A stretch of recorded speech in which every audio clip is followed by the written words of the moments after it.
Penerapan teknologi DNA dalam identifikasi forensik. Kelompok 8 beranggota kelompok Arini, Elsa, Titus, dan Sultan.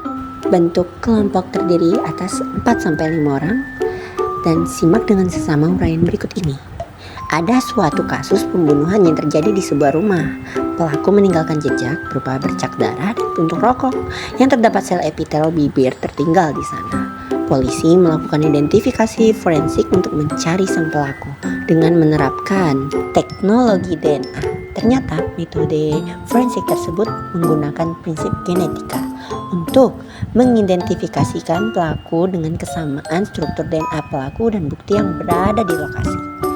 Lalu, jelaskan bagaimana prinsip pemeriksaan forensik dengan menerapkan teknologi DNA seperti pada kasus di atas. Lakukan eksplorasi melalui studi literatur mengenai hal tersebut. Diskusikan dengan teman sekelompok, lalu tukarkan informasi dari hasil diskusi kalian dengan kelompok lain. Jadi, jelaskan bagaimana prinsip pemeriksaan forensik dengan menerapkan teknologi DNA seperti pada kasus di atas. Ini Titus dan screenshotannya. Menurut Titus, terdapat perbedaan ekspresi sifat karena struktur seperti tangga terdiri dari dua pita yang berlawanan arah disebut DNA. DNA bisa berasal dari turunan kedua orang tua kita. Tes DNA untuk mengetahui siapa korban atau pelaku kejahatan bisa dilakukan dengan menganalisis dari rambut, air liur, sidik jari, gigi, darah, sperma, daging, dan kulit, dan lain-lainnya. Pemeriksaan forensik bisa dilakukan pada korban non-kriminal atau kriminal. Pada korban kriminal dan non-kriminal, pemeriksaan forensik bertujuan untuk mengetahui letak korban ataupun pelaku. Dan ini hasil Elsa beserta screenshotnya. Menurut Elsa, kita harus melakukan eksplorasi. Pelacakan identitas forensik dilakukan dengan mencocokkan DNA korban dan keluarga.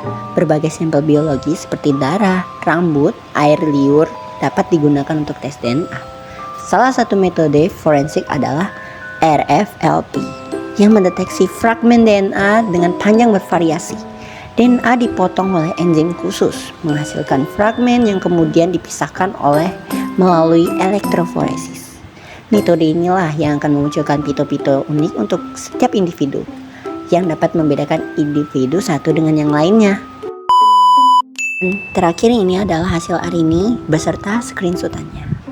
Menurut Arini, prinsip utama yang digunakan dalam teknologi ini adalah setiap individu memiliki struktur DNA yang unik, kecuali pada kembar identik.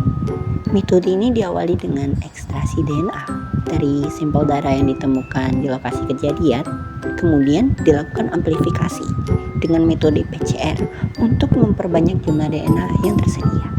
Selanjutnya DNA dianalisis dengan teknik profil DNA seperti STR yang memeriksa segmen DNA spesifik yang bervariasi antar individu. Hasil analisis DNA kemudian dibandingkan dengan DNA tersangka atau database untuk melihat apakah ada kecocokannya. Kesimpulannya adalah dari hasil pencarian kelompok 8 adalah bahwa dalam kasus pembunuhan, teknologi DNA ini dapat digunakan sebagai metode forensik untuk mengidentifikasi pelaku. Melalui jejak biologis seperti bercak darah atau sel epitel, polisi dapat membandingkan DNA yang ditemukan di lokasi kejadian dengan DNA pelaku. Metode ini menggunakan prinsip genetika untuk memastikan kesamaan struktur DNA sehingga memudahkan proses identifikasi pelaku kejahatan secara akurat dan ilmiah loh. Jadi itulah hasil dari pencarian kelompok 8. Sekian, terima kasih. Apabila ada kekurangan atau kesalahan dalam penyampaian maupun ketikan, mohon dimaafkan.